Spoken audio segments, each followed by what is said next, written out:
السلام عليكم ورحمه الله تعالى وبركاته. معكم وصفات سلمى. نتمنى تشاهدوا الفيديو في احسن الاحوال. جيت باش نشارك معكم الوصفه ديال الشريحه بالثومه. هذه الوصفه اللي كتعالج السعال والبرد، خصوصا الايامات ديال البرد شويه قاصح. وهذه الوصفه راه يعني طبيعيه بمواد طبيعيه، ونتمنى تشاهدوا معي الفيديو الاخير. الطريقه سهله ولكن المفعول ديالها قوي بزاف. كنحتاجوا في هذه الوصفه، عندي هنايا الشريحه تقريبا عندي واحد 300 غرام، فيتا رابعه كما كتشوفوا. وهنا عندي زيت الزيتون، وهنا عندي الثومه كما شفتوا. هنا عندي 4 ديال الكركوبات، تقريبا واحد رابعه هذه ديال الثومه. الثومه تكون حمراء، هي اللي كتصلح يعني للدواء. صافي كما كتشوفوا معايا، اول حاجه غنبدا بها هو ان هاد الثومه غادي نحاول نحلها. غنخليها بالقشور ديالها، ما نقيهاش.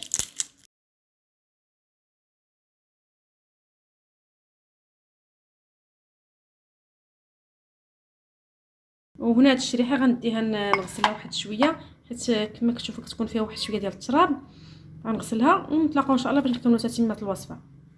صافي كما كتشوفوا معايا هنا درت البرمه، درت فيها شويه ديال الماء راه غلا. صافي غنضيف ليها الثومه، غنضيف لكم بالقشور ديالها، وغنضيف ليها الشريحه اللي غسلت.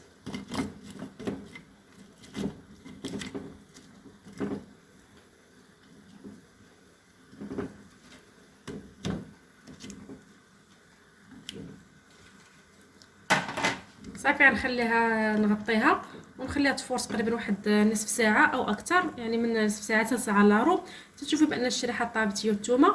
ونتلاقاو ان شاء الله باش نكملوا تتمه الوصفه. صافي كيف بعد ما خليت الشريحه هي والثومه يطيبوا واحد نص ساعه تقريبا. صافي دابا غادي طفيت ليها، غنحيد الشريحه، غنعزلها هنايا في واحد المقله اللي غنخدم عليها. انا درت هاد الطريقه، يعني كاين عده طرق بزاف، ولكن هذه طريقه سهله ويعني كتوجد دغيا.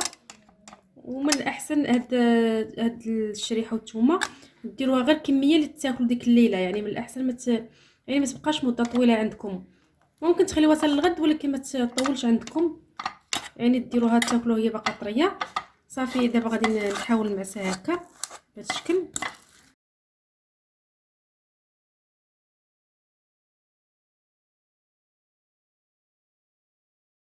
نقي الثومه ونمعكها معاها، نزيد نمعكها اكثر باش نقي الثومه. كما شفتوا الثومه ملي كتسخن صافي راه ساهله للتنقيه. غنجر ليها هكا وغيتخرج. صافي نحاول نضيفها هنا، هي راه باقا سخونه.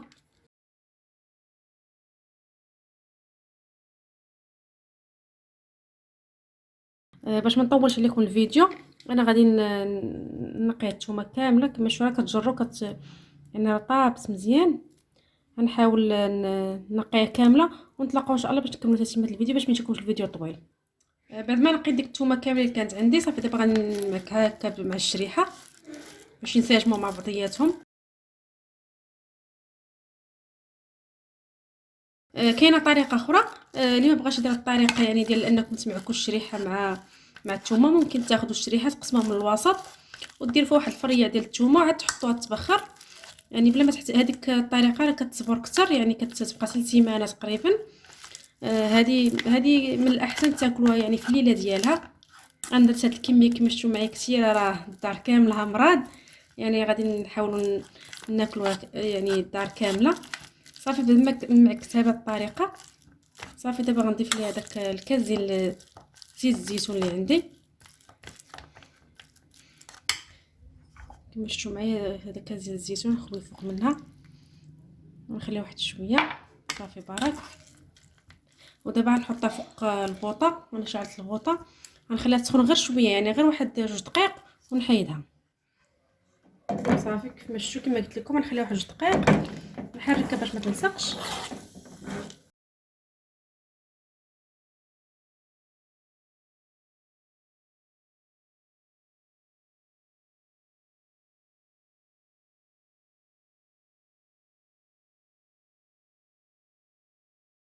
صافي مشاهدينا كما شفتوا الزيت غير سخن غير شويه. صافي دابا غنطفي ليه. بعد ما طفيت ليها غادي نخليها تتبرد، يعني ما تكونش سخونه. غناخذوا هكا الكميه، واحد الكميه ديال معلقه كبيره. يعني تحاولوا تاخذوا الشريحه والثومه تاكلوها هكا معلقه. وبعد ما تاكلوها غادي تاخذوا واحد معلقه كبيره ايضا ديال زيت الزيتون بهذا الشكل وتشربوها. راه كتسرح يعني القرجوطه ديالكم.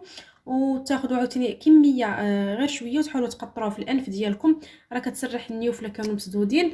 وكذلك تاخذوا واحد شويه وتدهنوا الصدر ديالكم والجبين ديالكم. راه كما قلت لكم الزيت الزيتون راه عارفين الناس الفوائد ديالها، خصوصا الا كانت مخلطه بحال هكا مع الشريحه والثومه. راه هاد الوصفه باذن الله يعني صحيه وفعاله. يعني بالتجريب حنا كنجربوها في العائله ديالنا، فين مرض شي واحد بالبرد كنحاولوا نسبقوا هذه الوصفه هي الاولى، عاد ديك الساعه كنلتجؤوا الادويه. نتمنى الوصفه ديال اليوم تكون نالت الاعجاب ديالكم. وكما قلت لكم حاولوا ديروا كميه غير اللي تستعملوا ديك النهار، ولا خليتو ممكن تخليوها حتى لنهار اخر ماشي مشكل، غير ما تطولش عندكم. يعني الواحد يحاول ياكل شي حاجه تكون طريه. ونتمنى الوصفه ديالهم كما قلت لكم تنال الاعجاب ديالكم. وما تنسوش الاشتراك في القناه ديالي والضغط على زر الجرس باش توصلوا بجديد الحلقات.